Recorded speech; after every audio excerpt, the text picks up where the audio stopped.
Good morning and a very happy continued momentum Monday.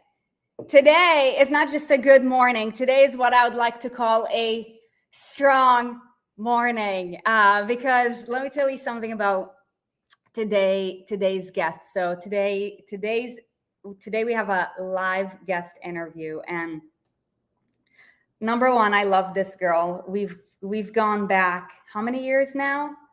Let me see. Probably like 10 years.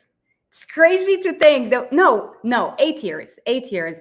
We've known each other for about 8 years now, and this chick is my sister from another mister, and also she's by far, I believe, she's I think the strongest female that I know, and like without just sharing too much information, and she will share her stats probably in just a little bit, but this chick is literally one of the strongest women in America. So when I say a strong morning, I absolutely mean it. I want to give her a very proper introduction. So today's guest is a strength and conditioning coach, a competitive athlete, entrepreneur, speaker, and military spouse. Okay, let me tell you something a little bit about her background and our background. We actually used to work together. She used to be our manager, and I'll tell you, like, she was the best manager that Aaron and I ever had in this industry. And I believe that we also had a badass team when we all worked together as personal trainers. It was super fun. So we go way back. She's now the founder of Semper Stronger. That is a training platform that helps people across the globe get mentally and physically stronger for life. And the co-founder of the Semper Stronger Foundation, which provides combat veterans and first responders opportunities to heal from physical injury and traumatic brain injury through movement. She currently travels around the country educating and empowering military members and first responders to take control of their fitness, nutrition, sleep, recovery, and overall wellness. Athletically, her name is Rebecca, was the 2023 Texas State weightlifting champion and is currently ranked third in the nation in her weight class. That's wild. She also competes in the United Grid League, where she is a strength specialist for the Tampa Bay Brigade. And she loves helping people, which is exactly one of the reasons why we're bringing her on today. And I'm going to give you another quick fun fact that Rebecca was Boogie's very first mom. So like our paths crossed together in so many ways. So that being said, let's bring her onto the stage. And in the chat, just go ahead and drop, where are you from? Where are you representing? What's up, Rebecca? It's so good to have you on here. I was so excited. Me too. Yeah, so incredible. Okay, so there we have it. You are ranked third in the nation in your weight class, which is wild. It is. It's still wild to me, honestly, but it's been quite an incredible journey. Weightlifting, I talk about this on my social media a lot, but weightlifting has taught me a lot about life, and it's been the catalyst for a lot of other areas of growth. So even though it's my hobby, it's my one thing I do just for me, just for fun, it's also helped me get better in other areas of my life. So I'm here for it, here for the journey. I love it. You know, one of the things that I say, and this is just, you know, my background when it comes to weightlifting. And of course, I don't do any competitive weightlifting. It's just a part of, you know, like the strength and conditioning that we do, is that the barbell is one of the most humbling objects ever. Like this morning I was doing back squats, and we're building up for 4x4 at 85%. For you, it's probably nothing, but you know, for me, it's a lot. And you know, it's like there's always that feeling when the weight gets higher and higher and higher. Like, will I be able to conquer it today? I know that feeling very well. Yeah. So what got you into weightlifting in the first place? Competitive weightlifting. Are you talking about the sport of weightlifting or just weight training in general? Both. Okay. So I guess we can rewind a while back. I've been active my whole life. When people ask like, where did my journey begin? I really can't go anywhere else except for when I was 3 and started gymnastics, because that's really where it all started for me. It was my passion for movement and my love for being strong, and just my upbringing was really centered around school and gymnastics, and being a competitive gymnast undoubtedly influenced who I am today, how I live my life today, and what I prioritize. And so that really took up most of my childhood until high school. And then in college, I got into the weight room. And at the time, I started college in 2009. There were not a lot of women in the weight room. And I mean, I think I can count on one hand how many women were strength training at the time, at least in the college gym where I went. And I think it was probably pretty similar around the country and probably the world. Thankfully, it's changed, as we both know. But got into strength training and lifting weights and learning about the body in college. So it's 2009 up to 2013. And that really sparked my passion for that whole part of the journey, learning how my body responds, how it adapts. If I do this, then this is the results. And so I started out with that. Then nutrition came a little bit later. And then after college, I started working at Equinox as a personal trainer. That's where we met, and really shifted away from like bodybuilding and physique focused training to more functional strength based training, and focusing more on performance than on aesthetics. The aesthetics ended up coming as a byproduct. When you have all the elements in a row, the physique gets better when you strength train and you have your nutrition dialed in. So I kind of just started to put all the pieces together. And then when I was 27 and I had moved from the West Coast to the East Coast, started at a different Equinox club, and basically started my life over with new friends, new job, new location, everything. Yeah. I decided I wanted to do something for me that would allow me to focus on my own personal goals versus, because as you know very well from working together at Equinox, like I get really into the work that I'm doing. I'm really passionate about it. I spend a lot of time on it, and I know myself, and I knew I would get kind of swallowed by the work grind, especially because I went from California to New York City and everything was different. So I wanted to make sure I had carved out some time to focus on my own goals that weren't work related. So at that time, I decided I wanted to train to compete in something again. And I hadn't been a competitive athlete in 12 years at the time. Stopped gymnastics when I was 15. And then when I was 27, I was like, I'm going to go for it and compete in something again. So I hired my first weightlifting coach, who was one of the trainers on my new team that I was managing. And he was a weightlifter. All right. What's that? The same guy we know, right? No, not Jason. Okay, got it. Jason was my second coach, but this was in New York. So when I was in New York, I hired one of my Equinox trainers on my team, and I said, I want to train to compete, and can you help me? And so that was really the start of that in what year was that? 2018. I did my first meet in 2019, and then have just kept up with it. I fell in love with the sport, fell in love with the mental and physical growth, and just everything that I learned. It's all helped me in other areas of my life. So that's kind of how I got into all of that. Yeah, I love it. Okay, so I want to talk about, there is something that you said. Go ahead and drop in the chat. By the way, good morning to you guys. As of right now, I'm seeing Jeanette. Good morning to you. Erica, good morning to you. It's great to see you here. But you said something really important that I think is going to hit home for a lot of people. And if you're currently live and you're watching this and you're finding yourself at some point in time struggling to put yourself in the back burner because you don't have enough time, this guest is going to be epic for that, because you said, and I mean, I'm the same way, first of all. That's why I don't know if you remember, but when Aaron and I used to train, we actually never used to work out at the club on purpose. Yeah, I remember that. That boundary, because otherwise there's no way we'll ever be able to like do anything. But I share this because I know we're very similar in that mentality. And also you being the manager, you said that you were seeking to actually, of course, like when it comes to competing or Olympic lifting or doing sports to any degree, it does require like a higher form of self-care. And we're going to talk more on that in just a little bit. But how many times do you hear people say, I don't have enough time to take care of myself? So my question to you, or my ask of you, is would you be willing to give a perspective shift around the whole concept of creating time for ourselves and also really being a go-getter in our professional or other life endeavors? Absolutely. I think unfortunately, it's very common. It's this perspective that a lot of people take as I don't have time to take care of myself. I'm going to take care of everybody else and put myself last. And I see this so much too, because I work with a lot of military members, veterans, and first responders, and they, more than almost anybody I know, it's like very self-sacrificing. And understandably so, because they've chosen a career where they are literally saving lives, putting everybody else before themselves. And that's just the mentality that they are ingrained with in their head. And so it's hard to break that. But societally at large, I think a lot of people have that same perspective as I've got kids, I've got customers, I've got parents, I've got, you name it. We all have things and people that need our attention, pets.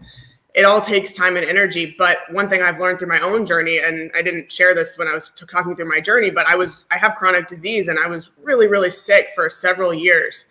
And I had to quite literally remove myself from the environment that I realized over time was toxic to me. It didn't align with my energy. When I went from California to New York that year, I was so sick and I had to get out of there, and the stress and everything was so high because I was putting everybody else, and I had a 3-hour commute and I had 50 trainers to manage, and I had the New York City energy and the Upper East Side of the city, like so many things that just did not suit me and who I needed to be in order to allow my body the time to heal and recover.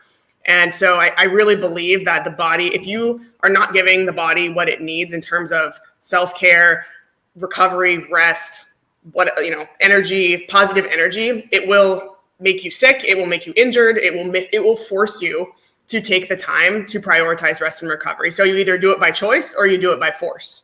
And I talk about this when I speak to my first responders and military members too, is because of that warrior culture, and they're all very alpha types, as am I. You literally do it. You either make the time on a daily basis to allow your system to reset, to focus on nervous system recovery and recharge, or if you don't, that can only go on for so long before your body's like, I've had enough. I'm going to force you to do it. And then that's when either illness or injury or both occur. And then you take time off because you have to. Your body has necessitated that. And so it's a choice, and it's a daily choice that I've chosen to make in prioritizing my own rest and recovery, because I'm no good to anybody else if I am not my best self. And in all the different hats that I wear as a military spouse, as an athlete, as a coach, as a business owner, as a speaker, someone who travels often, like I have to be performing at my peak to be able to do even one of those things, let alone all of them simultaneously. And so I know that if I want to do that and do it well to the standard that I hold for myself, I have to focus on rest, recovery, and repair as much as I do on the training and the output. Yeah.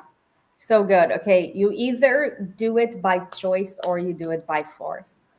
Powerful statement right there. Okay. So there's something that you said too that I want to touch on that. And this is something that we talk a lot about as well. But it's like, when you hear mom and dad say the same thing, sometimes like you don't want to listen to it. But you said my body did not respond well to the environment. I want to talk about the power of environment with regards to chasing whatever goal that we have in life, be it, hitting a new PR, be it, like hitting a certain number on the scale, or maybe professional goals. Like what power does the environment have over our conditions or the reality that we create? It has an immense influence. And I, again, didn't really appreciate that until I was living in it. And backing up a second, I believe that there's two environments. There's the environment inside our body and inside our brain, and then there's the external environment. And both have the power to influence the outcomes of our lives from one day to the next and over the long term. And so for me, I think both of those the internal and external environments were completely misaligned with who I am and who I wanted to be when I moved from San Diego to New York City. Yeah. And everything changed for me. And so because the external environment, I mean, quite literally in New York City, like there's so much more cigarette smoke than there is in Southern California. There's people with really negative energy and attitudes, and I can handle the fast-paced life like that. I am a fast-paced kind of person, but it was just the people and their energy that they give off. And I know some people love the New York City energy, and I realized quickly it just was not for me. And so I lasted 1 year, and then I made the choice to move from New York City back to California, to San Diego, where I knew, because I had just come from there, I thrived. I felt everything was in alignment. I woke up every day feeling happy instead of feeling like everything was toxic to me, the people and the environment and everything. And it was just more compatible with who I am and the type of life that I want to lead. And so I don't think I mentioned this before. The chronic disease that I have is ulcerative colitis, which is a form of inflammatory bowel disease. And I had gotten into a pretty good state. I wasn't flare-up free, but I had decreased significantly the frequency of my flare-ups from the time I finished college in 2013 up until I left San Diego in 2018. So over that 5-year period, my frequency of UC flare-ups had decreased significantly. As soon as I moved to New York City, I was living in New Jersey, commuting to New York City. So the commute was 3 hours and everything else I just mentioned. I was immediately, like within a couple of months, I was sick again, and I was sick the entire time. Like flare-ups, I was a 1 year long flare-up, which is really awful. And if you aren't familiar with inflammatory bowel disease, feel free to look it up. I'll spare you the details right now. But it was, as soon as I moved back to San Diego, that was in June of 2019. And by January, I was back in remission. So 6 months of just putting myself in an environment where my energy was in alignment, the people I was around and their energy was more compatible with mine. And I was in a place surrounded by people that kind of filled my cup up versus drained it down. That made all the difference to me. And because of that, the external environment allowed me to have a better internal environment, and my mindset was better. I woke up every day feeling like I'm in the right place. I look forward to going to work. I look forward to training. I look forward to doing all these things because I'm not beating myself to the ground every single day trying to just stay alive and, needing to know where the nearest bathroom is every 5 minutes. So there's kind of a painted picture for you of how that external environment and internal environment influenced my ability to thrive where I was. Oh, yeah. I mean, I remember, because you did have a couple of flare-ups when we did work together. And I remember what, like watching from the sidelines, what it was for you. And I don't know if you remember this, but I would always do this when I was training clients. Like I never wanted to hold my clients back from their session to go pee. So whenever I'll go use the bathroom, I will rush because I'm I just can't keep it anymore. But obviously in your situation, it's like that all the time. So it's man, imagine what that feels like. So I acknowledge you, and I can relate to what you're saying 1,000%, because that's actually the environment that I came from that inspired me to move to San Diego, because it was brutal. I remember there were multiple nights where I was actually just sleeping in the bunk bed, and then the GM was like, you can't do that anymore. So then I went to the spa manager and I slept in the spa until I got caught. And then she's like, you can't do that anymore. And I'm like, dude, there's no trains that go back to Jersey by the time that the gym closes. What the heck am I supposed to do? So yeah. So let's talk about the courage to pay the inconvenient price now so that we can experience a greater sense of freedom later on, whether that is with regards to, hey, I am choosing to step away from this position of being the manager and basically reset myself because my body is yelling at me, versus continue to do the same thing over and over, which 78% of Americans do until life smacks them in the face and now they're facing with a chronic disease or maybe a life-threatening experience, like whatever happened to my dad almost 15 years ago. Can you talk about the power of discipline and paying the high price right now so you can experience the freedom later on? Totally. And this is, I think, one of my superpowers. I was asked this on another show I did about what is your superpower? And the first thing that came to mind was discipline.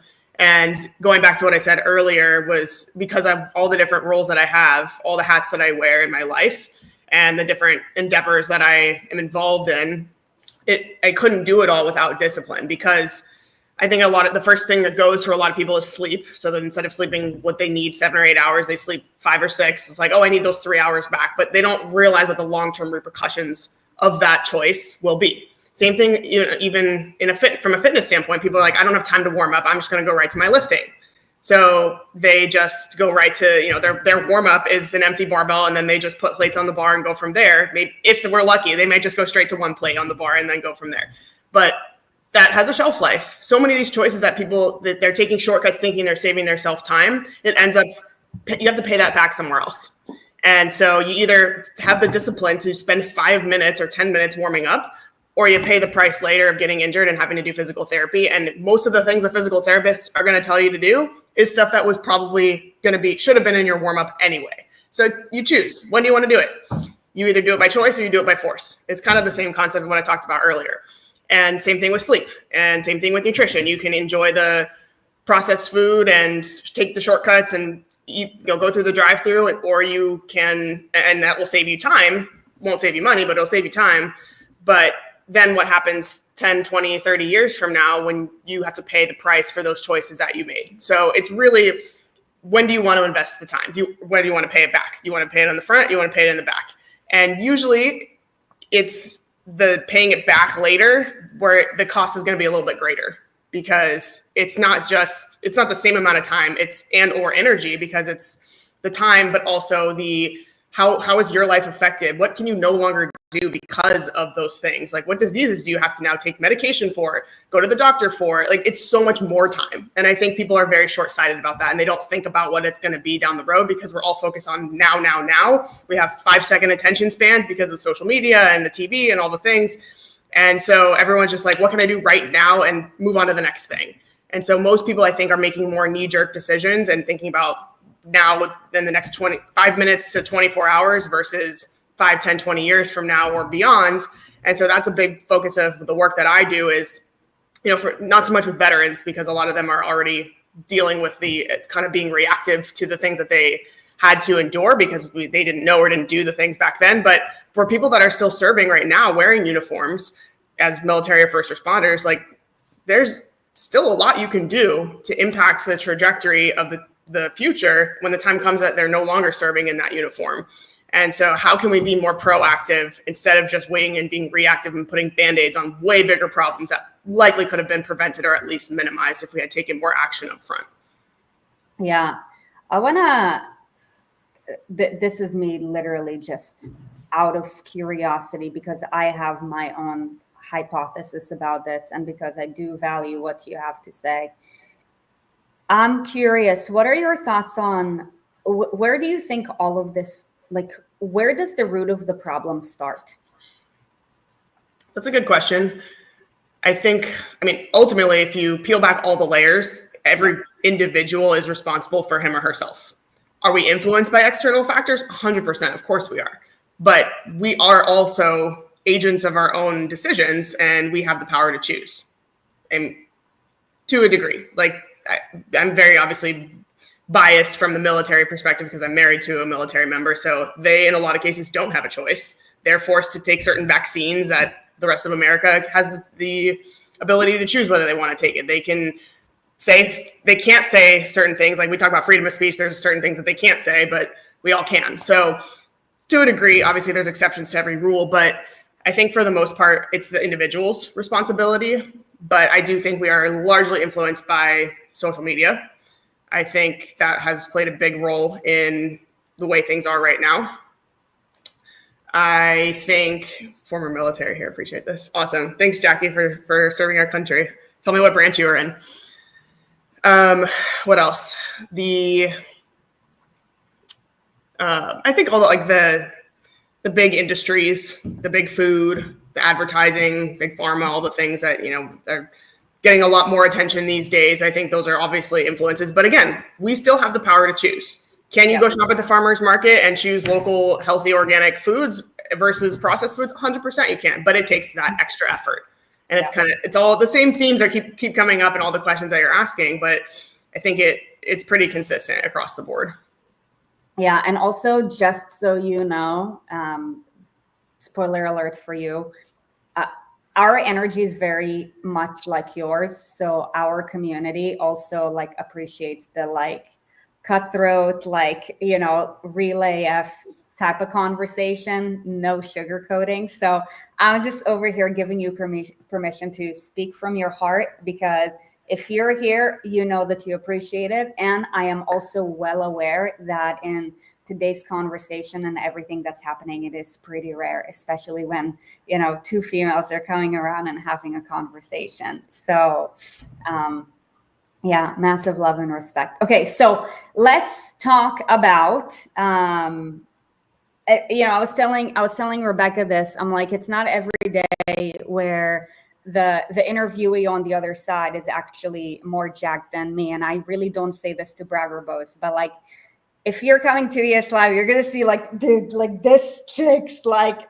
thighs are like, like I remember like when we worked together, like Aaron, Rebecca and I, like we had like a cute little group thing that was called like the Peaches, because like we were the only ones, I think, out of the entire staff that actually like lifted heavy, like from the girls. Like the rest like to do, the cute little things, which is fine. I mean, to each is their own, but we totally bonded over that. But what I want to get to next is you don't get to the point where you have the amount of muscle, which is, by the way, the most metabolic organ. If you want to live longer, if you want to live healthier, you must strive to have more muscle. And the sooner you start, the better. Women, like lifting heavier is not going to make you bulky. And you do not get to, by the way, like, Rebecca is super jacked, but she's not like the size of a house jacked, like what we think. But you don't get that way by accident. I think that this is a really big misconception that like I hear so many women talk about, like, oh, I don't want to get too big. I'm like, nuh-uh, honey. Like, you know what I mean? Like, I don't lift nearly as heavy as you. And I'll tell you, like, even though I take creatine, even though I'm on top of my protein and my nutrition is clean, like, I don't just build muscle like that, on a monthly basis. So let's talk a little bit about your routines, like on the topic of discipline. What are some of your non-negotiables on a day-to-day basis? Number one is sleep. I've talked about this a couple of times now just on this call, and I talk about it every single day, and I preach about it to anybody who will listen, because it has been such a powerful, I don't want to say thing, because that doesn't even give it the credit, powerful action that I have implemented, a powerful change that I've made. I went from, in college, I was a terrible sleeper. I had bad insomnia. I was stressed out all the time. I never slept well. But after college, it got a little bit better until I was in New Jersey. But I'd say on average, sleeping like 6.5 to 7 hours a night until coming up on 1 year. So November of 2023, I made a very conscious choice to aim for 8 hours a night. And if you look at my sleep tracker, like it's a noticeable shift, and I was getting about 7.5, and now I'm getting 8.5. And that change has undoubtedly delivered the most ROI on anything else I've done in my life. Wow. From a health and wellness standpoint. Yes. And I confidently say that, and I talk about it all the time, because it's so powerful. And it's that thing that people are like, that's the first thing to go into the chopping block, is like, oh, I'll sleep when I'm dead. I'll sleep later. I'll sleep when I have time. Like, I just don't have time. But everything else gets better when we start sleeping more and sleeping better. So sleep, I put like very, very high up there as far as non-negotiables. My daily routine largely revolves around me ensuring I get at least in bed for at least 8 hours. So that's one. And then as far as my routine, because I really believe that the day doesn't start when you wake up. I believe the day starts when you go to bed the night before. Come on. And that means the time leading up to bedtime, what are we doing during that like evening routine? Everyone talks about their morning routine. I'm far more interested in someone's evening routine, because we've now created this environment where we have daylight and we have stimulation and lights in our eyes, not daylight, but other artificial forms of light getting into our eyes that are prolonging this daylight, this daytime experience that's affecting our sleep. And then when we don't sleep well, it's affecting our next day. So I really look at the day starting before we go to bed the night before. So sauna, I do sauna almost every single day, probably 5 to 6 days a week. Nice. I'm in the sauna for at least 20 minutes. Hydration for sure. Nutrition, sleep, getting out for a walk, getting some sunlight every single day, just like the basics of overall wellness. And you don't need to be an athlete to care about these things. These things are, I think if everybody just spent a little bit of time on each of these things, we'd be a lot healthier in society. We'd have a lot happier people. We'd have a lot less stressed out people. We'd have a lot more productive people, and we'd have a lot less disease. So it doesn't have to be complicated. These things aren't hard. It just takes intentionality. It's one kind of like the simple, not easy. They're pretty simple things to do, but the hard part is making the time to fit those things into our routine and still getting everything else done. And I recognize that, I don't have kids. I work from home. I work for myself. I have a lot of things. I've designed my life this way to allow for those things. And not everybody has that luxury. Again, I work with a lot of first responders who definitely don't have that luxury because they get woken up at 3 o'clock in the morning to go put out a house fire. And I have all of the respect in the world for the people who have chosen those career paths. But they're not doing that 7 days a week. So what are we doing on the days that we have control of our schedule, or the times of day that we have control of our schedule?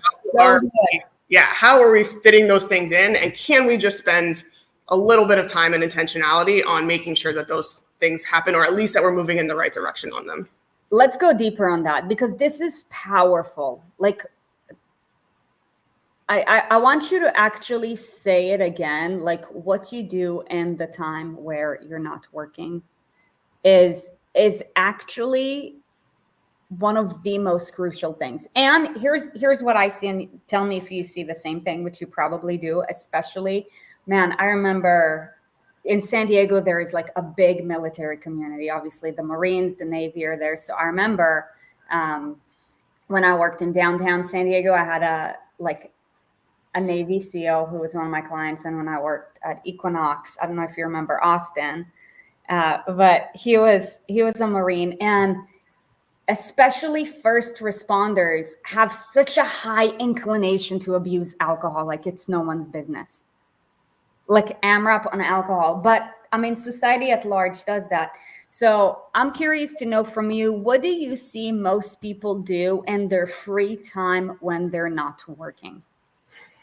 I don't know if I can generalize like most people. I think everyone's different, but I think especially for people who don't have a 9 to 5, like you're talking about first responders, and their schedules are erratic. And I think that makes things hard because we talk about consistency all the time, right? Consistency as building those habits. And when you don't have a consistent schedule because you're working 12-hour shifts or you work 24-hour shifts and then you have 2 days off, that really makes it hard to be consistent. So I feel for those people because they really have a lot of factors working against them, in addition to the fact that their circadian rhythms can never acclimate to a consistent schedule. And that alone has an immense impact on our overall health wellness from a mental and physical standpoint. And so I think it's hard because we know, and it's easy for us to sit here and work from the comfort of our homes and have created these beautiful lives and schedules that we want when not everybody has that luxury. Yeah. And so how do people spend their time? I think a lot of people, because they look at it as like chores, they look at wellness-based things as things they have to do and things that are like check in a box tasks. It's like, when I don't have to do that, I want to wash my hands of that and just do whatever the heck I want. So I think shifting our mindsets about what does it mean to instill wellness into our lives, and looking at it more as like a lifestyle versus a task list of things I have to do, and if we can zoom out and look at it as like, why are we doing this? What is the bigger picture here? Focusing on longevity versus like a daily to-do list. I think it gives it a little bit different context and different meaning. So it's easier said than done for sure. But I think a lot of people just look for, and even if people do have the 9 to 5, it's like the Monday through Friday, and then it's the weekend. And so choose your schedule, arrange it however you like. But I think a lot of people have that, I made it to the end of the work week or work day or whatever. So then I'm going to go do all the things that I couldn't do. So I'm going to drink, and I'm going to sleep 5 hours a night. I'm going to stay up really late, and I'm going to watch TV for 12 hours and scroll social media because I need to turn my brain off, and not realizing the repercussions of these choices that are being made from both a short-term and a long-term perspective. And I'm not saying we need to be productive 24/7, but I am saying that focusing on creating a schedule that prioritizes wellness and self-care and recovery and restoration of the body and mind, it can look a lot of different ways, but I don't think it looks like getting super drunk and staying out till 3 a.m. and then wondering why we can't function when Monday morning comes around or the next work day. So Yeah. those are my knee-jerk thoughts. Yeah, I love it. I love it. There's something that you said, and I want to turn it into a phrase. You said wellness is not a chore, which is so powerful. So many people, they're like, yeah, I'll work out like Monday through Friday, but then on the weekend, like, can I like not work out? I'm like, why? First of all, like your life, your choices, sure. And why not? So many people, like you said, see wellness as if it's a chore or a burden. So guys, what if we were to go from wellness is not a chore to wellness is a privilege? I love that. It is. Because it is. Yeah. You know what I mean? So super powerful. Yeah. It reminds me too of a saying that like I've seen it multiple different places, but the mindset shift of I have to do this to I get to do this. And I do that all the time. And I've programmed myself if I am in the middle of something and it's hard and I don't want to do it or it's uncomfortable. But it's something that's a product of the choices that I've made to get where I am. I have to shift my mindset from like, I have to do this. I have to make these videos. I used to hate talking on camera. It was like the biggest chore. And it was so challenging for me to make a 1 minute video. It would take me 4 hours to just get 1 minute of speaking because I was so bad at it. Me too. I have to do this versus I get to do this because I've chosen to be here. I've chosen this career path. I've chosen to help these people. I've chosen to build this business. And now look at all these things that I get to have and get to do and all these opportunities and these people I get to meet. And I've chosen this. I did this by choice, by design, and I get to do this. And just that change of one word and how you look at the situation that you're in is so, so powerful. And so I like that. It kind of is a parallel to the wellness is a chore versus wellness is a privilege. I have to do this versus I get to do this. It's so powerful. I love it. I love it.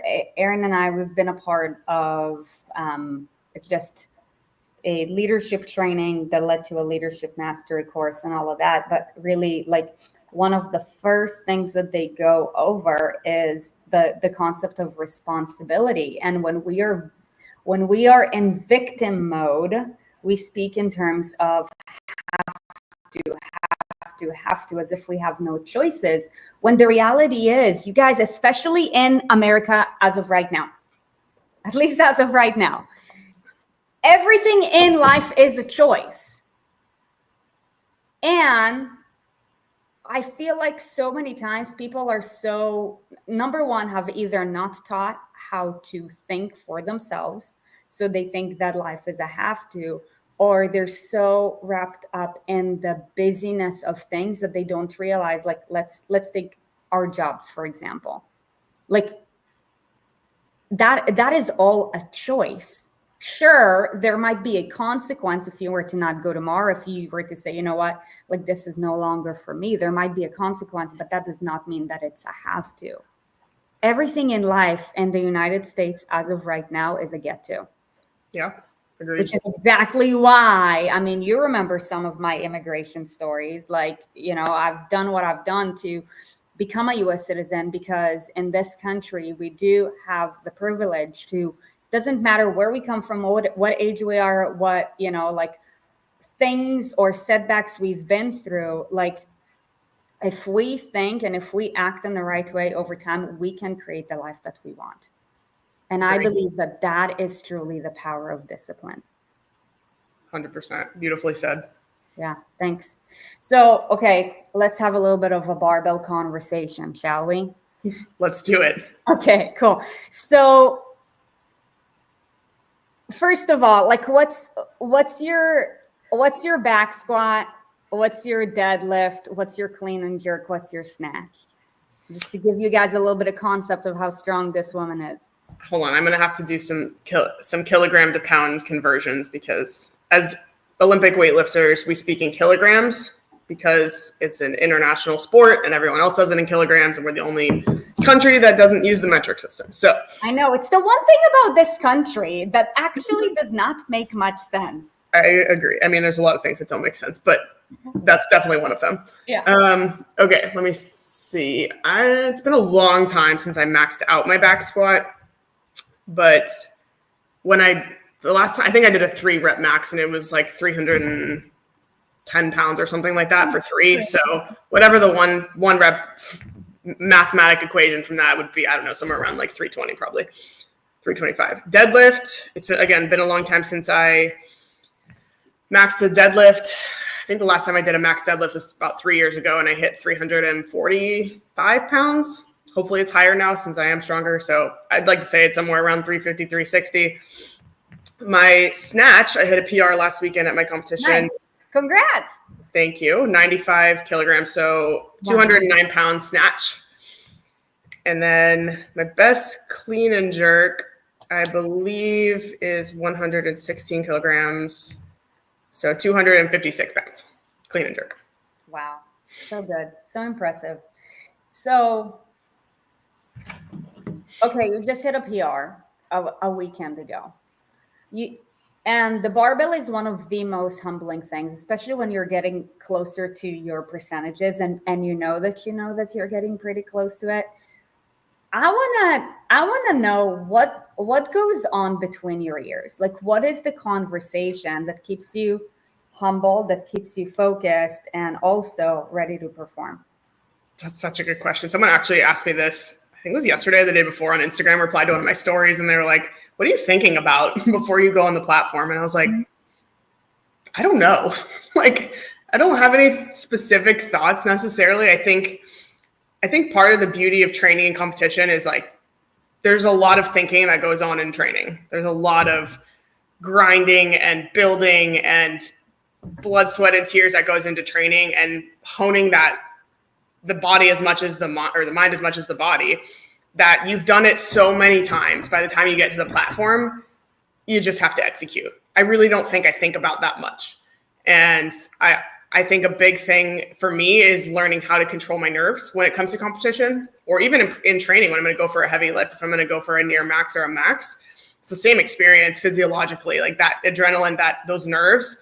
It's the response is always the same physiologically when it comes to a stress response. So I think for me, going back to what I said earlier about weightlifting and translating to other areas of my life and vice versa, public speaking was a big one too. Like, I embarked on this journey to become a better public speaker, to get over my nerves and be able to speak confidently in front of, whether it's a computer screen, my own phone, or on a podcast, or in front of people.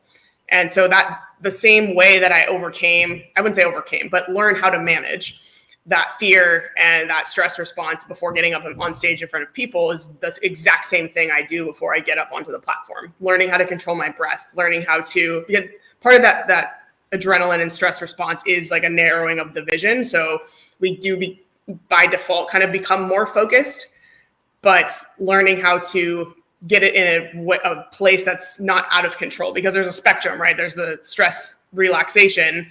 So we don't want to be, obviously we're not going to be too relaxed, but there's a too much stress. So we want to have just that optimal amount of stress where we're focused, we feel energized and driven, but not so much that the stress is making us decrease our performance. So I've worked really hard, and there's no perfect science to it, but just practice and improvement through repetition, but learning how to hone that and use it to my advantage and not let it get the best of me. So I wouldn't say I have anything specific that I think about or focus on, because that is all done in training, and then I just have to execute. Yeah. That's how I see it. You might get a different answer if you ask somebody else. Yeah.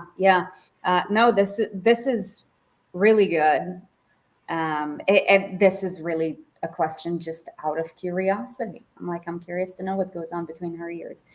And it makes sense. So something that I'm hearing you say is trusting in the process of preparation, and also the power that preparation goes into performance. Yes. Now, I wanna convert it to the body journey right now, because I'll tell you, most of our audience, they're not like, pro Olympic athletes like you. However, I believe that the principles are all the same. When it comes to, let's say, monthly measurements, I feel like people put such a strong emphasis on the byproduct versus intimacy with the process. Yeah. So what I want to ask you is, when it comes to your day-to-day preparation, right? Like what you do during training, what you do before training. Obviously, you said that like sleep is your number one.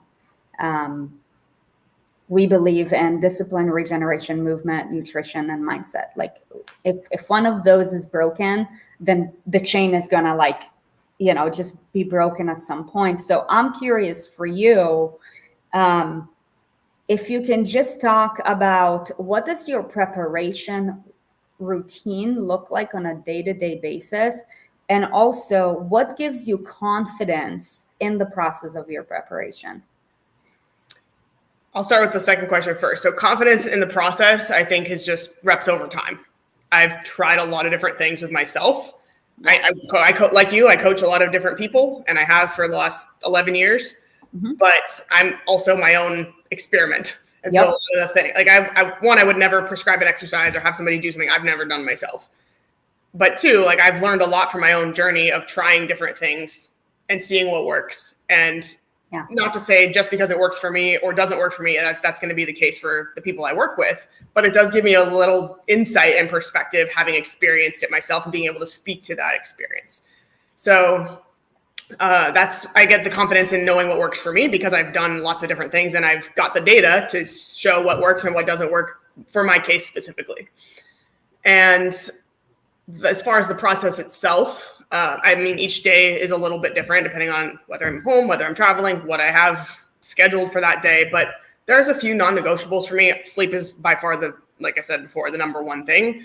And I know from lots and lots of nights and now a full year of data that I can perform my best, feel my best, do all the things I need to do to the highest standard when I am well rested. And for me, that means being in bed for 8 to 9 hours, but no less than 8. If I get 7 hours of sleep, I'm not my best. I can get by, but I can really tell a difference. So I start there and I work backwards. So if I know I need to get up at this time, then I need to go to bed at this time, which means I need to start preparing for bed and winding down at this time. And that's really the framework for how I structure each day. And then everything else I fit in around that because sleep is so, so, so important. And it's a third of the day. So besides that, I try to prepare my food in advance if I can. On the weekends, I'll cook in bulk. If not, at least the day before, prepare a couple of things. So if I do have to spend most of the day out of the house and I'm not here where I can have access to all the food, I make sure that I have all that stuff prepared. I have good, healthy snacks that I can grab and go if I don't have time to prepare for whatever reason. And just creating an environment. Like one of the biggest things, this is a change I made 3.5 years ago, March of 2021. I made the conscious choice to stay off of social media until at least noon most days of the week. Like I'd say since then, 3.5 years, I've probably been on target with that at least 90% of the time. And so I know for myself that my most productive hours are from the time I wake up until about noon. That's when I feel the most focused, most productive, most energetic. And so why would I want to waste that time and scroll on social media? Like I'm guilty of scrolling as much as the next person, but I know that if I'm going to do it, at least let me get the most important tasks done first so that I can have those things complete before I move on to the next thing and before I open the floodgates of social media. And this has become even more important as my social media following has grown and I get a lot of messages and I respond to almost every message that I get. If it's a thoughtful question, a compliment, whatever, like I know better than anybody else. I'm just another person. Like if you have taken the time to send me a message, I'm going to respond. So, but that takes a lot of time.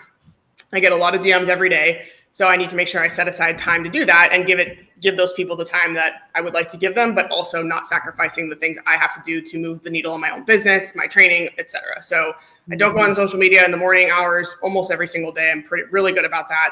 And then I definitely do not go on during training. So when I am training, I think it's another big mistake people make is they'll scroll social media or check their email during their rest periods during their workout. Email during rest periods. Yeah. So I just make social media completely off limits during my training time. This is the time I've set aside for myself. And I'm not giving that energy to anybody else or anything else because energy is a finite but renewable resource. And this is the time I'm focusing on training and not focusing on what people are doing in their social media worlds. So good. I love that. Do you, by the way, do you work out in the morning since your energy is? I actually work out in the afternoons usually. Okay. Yeah. It works for you. I'm curious what inspires that. I train with my coach 3 days a week. And when we meet at 2 or 3 p.m. So that's Sundays, Tuesdays, and Thursdays. And so I've just really gotten in the habit of my afternoon workout. And interestingly, I've been training with him since 2021 when I moved to Texas. And for the first 2 years, it was mentally and physically really challenging to drag myself to training at 2 or 3 in the afternoon. There were many days I just did not feel like it. Ever since I started sleeping well, sleeping more, I have no problem getting to training in the afternoon and having great training sessions. I don't need caffeine beforehand. And that is truly a byproduct of getting better sleep. So good. Yeah. Do you drink caffeine for fun though? I love coffee. I love the taste of coffee. I love brewing coffee. Me too. I don't need the caffeine necessarily. I mean, obviously coffee has caffeine. I would just as well drink decaf. So yeah. I'm the same way. I was curious if you're like completely off of caffeine. No. Okay. Last quick question before we wrap this up, that I know this is a conversation that you and I have had for as long as I've known you, that I think is just an important conversation to have as two coaches who also right now are speaking to a lot of women. Let's talk a little bit about the misunderstanding of carbs, because there seems to be this, misconception that carbs are evil, that carbs should be avoided. I want to hear your take about carbs. I don't agree with those statements. And I eat a lot of carbs. Obviously, being a very physically active person, I see that there is a need for all of the macronutrients, proteins, carbs, and fats in the right ratios. But carbs are our body's number one most readily available source of energy. And so in the 90s, it was fats. Now it's carbs. And so hopefully it's never protein, because I think everyone agrees on the importance of protein. But there's always going to be the nutrient or the thing that we should avoid because social media wants you to think so. But there's, with very few medical exceptions, I know for people who have seizures so people who are epileptic, like there's a place for that. For people with diabetes, obviously they need to be very strategic about the timing of their carbs relative to their insulin, et cetera. But for most people, take out those very few small exceptions, most people can be just fine with eating carbs. I think we have to stop looking at these individual things and zoom out and look at like, what does your overall lifestyle look like? Because it's also not just nutrition. It's sleep, it's sunlight, it's your internal environment in your head, it's your cortisol, it's all these things. And one thing is not the reason for you're not getting results. More than likely, it's a combination of a lot of different factors. So carbs are not the devil, they're not the enemy. They can actually be very good especially if you're physically active, if you're doing endurance training, or if you're strength training. There's a place for carbs in your routine. Obviously, there are better choices when it comes to the carbohydrate spectrum. We have vegetable-based carbs, we have grain-based carbs, we have super processed food that's mostly sugar. That's also there. All of those are carbs. And I think the reason that carbs get a bad rap is because a lot of the American diet is in the latter category, and it's these hyper-processed, highly palatable foods with very high caloric density and high sugar content and very low nutrient density. So you can have 50 grams of carbs in your meal, but you could have 50 grams of Lucky Charms, 50 grams of carbs from Lucky Charms. You could have 50 grams of carbs from a sweet potato or rice or oatmeal or whatever. And people think that that's the same. Yeah. Like calorically, yes, it's the same, but as far as carb wise, it's the same, but the nutrient density and the way that that's going to translate into how you feel in your body, very, very different story. Yeah. So true. So true. Yeah.